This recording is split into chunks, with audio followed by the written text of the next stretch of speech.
Hey everybody, this is Mark with Apple Tech 128, and in this video we're going to be seeing how fast iPhone 10 Quick Charge is.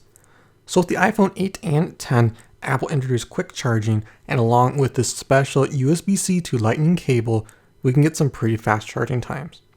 So on one end we have Lightning, but on the other is actually USB-C. This does not come with your iPhone, and it is something extra you need to buy from Apple, along with a big power brick. Now I happen to have one for my 15-inch MacBook Pro, but if you don't have one of those, you're going to need to go out and buy this one because it is a USB-C on the other end, and it is 87 watts, which is going to give you the highest possible speeds to charge your iPhone. So we'll go ahead and pop all those together in one nice package. Start off, we'll have 58% on the phone. We will do a half-hour charge time. So plug it in, get started, and we'll check back every 10 minutes and see how fast this iPhone charges.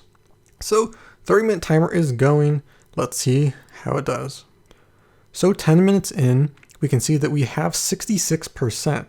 So 8% in about 10 minutes, not bad.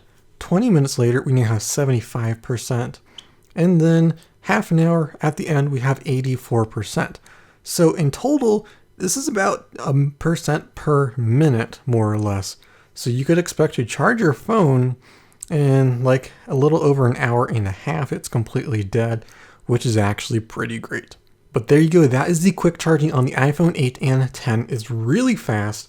And if you have one of those devices, I definitely recommend picking up these accessories so you can charge your phone in no time.